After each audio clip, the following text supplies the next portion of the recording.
ಚಿತ್ರದುರ್ಗದ ರೇಣುಕಾಸ್ವಾಮಿ ಕೊಲೆ ಪ್ರಕರಣದಲ್ಲಿ ಪ್ರಾಸಿಕ್ಯೂಷನ್ ಸಾಕ್ಷಿಯಾಗಿರುವ ತುಮಕೂರಿನ ರಂಗಾಪುರದ ನಿವಾಸಿ ಸಂದೀಪ್, ಈ ಪ್ರಕರಣದಲ್ಲಿ ನನಗೆ ಅಪರಿಚಿತರಿಂದ ಒತ್ತಡದ ಕರೆ ಬಂದಿದ್ದು, ನ್ಯಾಯಾಲಯದಲ್ಲಿ ಹೇಳಿಕೆಯನ್ನು ತಿರುಚಿ ನೀಡಬೇಕು ಎಂದು ತಾಕೀತು ಮಾಡಲಾಗಿದೆ ಅಂತ ತೆರೆದ ನ್ಯಾಯಾಲಯದಲ್ಲಿ ವ್ಯಕ್ತಪಡಿಸಿರುವ ಆತಂಕವನ್ನು ಸೆಷನ್ಸ್ ನ್ಯಾಯಾಲಯ ಗಂಭೀರವಾಗಿ ಪರಿಗಣಿಸಿದೆ.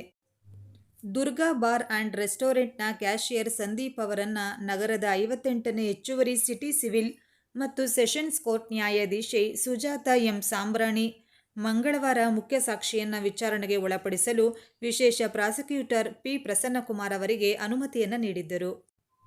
ಕಟಕಟೆಯಲ್ಲಿ ಸಾಕ್ಷಿ ನುಡಿದ ಹೇಳಿಕೆಯನ್ನು ದಾಖಲಿಸಿಕೊಂಡು ಹೇಳಿಕೆ ತಿರುಚುವಂತೆ ಒತ್ತಡ ಹೇರಿದ್ದಾರೆ ಎನ್ನಲಾದ ಅಪರಿಚಿತ ವ್ಯಕ್ತಿಗಳ ವಿರುದ್ಧ ಸೂಕ್ತ ಕಾನೂನು ಕ್ರಮ ಕೈಗೊಳ್ಳುವ ನಿಟ್ಟಿನಲ್ಲಿ ಈ ಕುರಿತಂತೆ ಪ್ರತ್ಯೇಕ ಪ್ರಮಾಣ ಪತ್ರ ಸಲ್ಲಿಸಿ ಎಂದು ಸಂದೀಪ್ ಅವರಿಗೆ ನಿರ್ದೇಶಿಸಿದರು.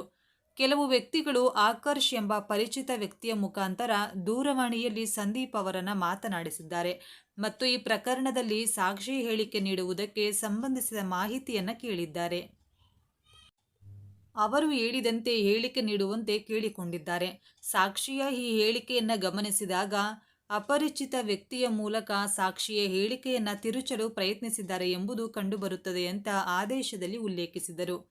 ಇನ್ನು ಈ ಪ್ರಕರಣಕ್ಕೆ ಸಂಬಂಧಿಸಿದ ಅಥವಾ ಸಂಬಂಧವಿಲ್ಲದ ಯಾವುದೇ ವ್ಯಕ್ತಿಗಳು ಸಾಕ್ಷಿ ಹೇಳಿಕೆಗಳನ್ನು ತಿರುಚಲು ಪ್ರಯತ್ನಿಸಿದರೆ ಅದನ್ನು ಗಂಭೀರವಾಗಿ ಪರಿಗಣಿಸಲಾಗುವುದು.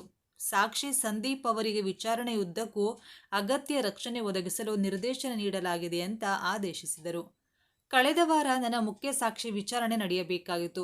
ಆದರೆ ಕೋರ್ಟ್ನ ದಿನದ ಕಲಾಪ ಮುಗಿದ ಕಾರಣ ಸಮಯಾಭಾವದಿಂದ ನಡೆದಿರಲಿಲ್ಲ. ಆ ಸಮಯದಲ್ಲಿ ನಾನು ವಾಪಸ್ ನನ್ನ ಊರಿಗೆ ಮರಳಿದೆ. ಮರುದಿನ ಬಾರ್ ಬಳಿ ಬಂದಿದ್ದ ನನ್ನ ಸ್ನೇಹಿತ ಆಕರ್ಷ್ ತನ್ನ ಕಾರಿನಲ್ಲಿ ನನ್ನನ್ನು ಕೂರಿಸಿಕೊಂಡು ಪೆಟ್ರೋಲ್ ಬಂಕ್ ಬಳಿ ಕರೆದುಕೊಂಡು ಹೋದ. ಈ ಸಮಯಕ್ಕೆ ಕಾರಿನ ಹಿಂಬದಿ ಸೀಟಿನಲ್ಲಿ ಅಪರಿಚಿತ ವ್ಯಕ್ತಿಯೊಬ್ಬರು ಬಂದು ಕುಳಿತರು. ಆ ಅಪರಿಚಿತ ವ್ಯಕ್ತಿ ಕೇಸ್ ಬಗ್ಗೆ ನನಗೆ ಕೇಳಿದ. ನಂತರ ಯಾರಿಗೋ ಫೋನ್ ಮಾಡಿ ಮಾತನಾಡಿದ. ಅತ್ತ ಕಡೆಯಿಂದ ಅವರು ವಾಟ್ಸಪ್ ಕಾಲಿಗೆ ಬನ್ನಿ ಅಂತ ತಿಳಿಸಿದರು. ವಾಟ್ಸಪ್ ಕಾಲ್ ರಿಂಗ್ ಆದ ಕೂಡಲೇ ಆ ಕರೆಗೆ ಬೇರೆ ಬೇರೆ ಸಂಖ್ಯೆಗಳ 4 ಕರೆಗಳು ಕಾನ್ಫರೆನ್ಸ್ ಕಾಲ್ನಲ್ಲಿ ಸೇರಿಕೊಂಡವು. ಅತ್ತ ಕಡೆಯಿಂದ ಒಬ್ಬ ಅಪರಿಚಿತರು ತಾನು ಲಾಯರ್ ಅಂತ ಹೇಳಿದರಲ್ಲದೆ, ನೀನು ಮುಖ್ಯ ಸಾಕ್ಷಿ ವಿಚಾರಣೆಯಲ್ಲಿ ನಿಜ ಹೇಳಬೇಡ, ತಿರುಚಿ ಹೇಳು. 2024 ಜೂನ್ 8ರಂದು ಬಾರ್ ಬಳಿಯ ಚಲನವಲನಗಳ CCTV ಫೋಟೇಜ್ ಇರುವ DVR ಅನ್ನು ಪೊಲೀಸರು ಎತ್ತಿಕೊಂಡು ಹೋದ್ರು ಅಂತ ತಿಳಿಸು ಅಂದ್ರು. ಅದರಲ್ಲಿ ಕಂಡುಬರುವ 4ನೇ ಆರೋಪಿ ರಾಘವೇಂದ್ರ, 6ನೇ ಆರೋಪಿ ಜಗದೀಶ್ ಅಲಿಯಾಸ್ ಜಗ್ಗ ಮತ್ತು 7ನೇ ಆರೋಪಿ ಅನುಕುಮಾರ್ ಅವರನ್ನು ಗುರುತಿಸಲು ಆಗುವುದಿಲ್ಲ ಅಂತ ಕೋರ್ಟ್ನಲ್ಲಿ ಹೇಳು. ಅವರು ಯಾರು ನನಗೆ ಗೊತ್ತೇ ಇಲ್ಲ ಅಂತ ಹೇಳು. ಪೊಲೀಸರು ಮಹಜರು ಮಾಡಿದ ಬರವಣಿಗೆಯಲ್ಲಿ ಏನಿದೆ ಎಂಬುದು ನನಗೆ ಗೊತ್ತಿಲ್ಲ ಅಂತ ಹೇಳಿಕೆ ಕೊಡು ಎಂದು ತಿಳಿಸಿದರು. ತದನಂತರ ನಾನು ಬಾರ್ಗೆ ವಾಪಸ್ ಬಂದೆ.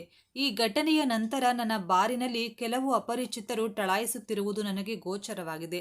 ಅವರು ಯಾರೂ ನನ್ನ ಏರಿಯಾದವರಲ್ಲ.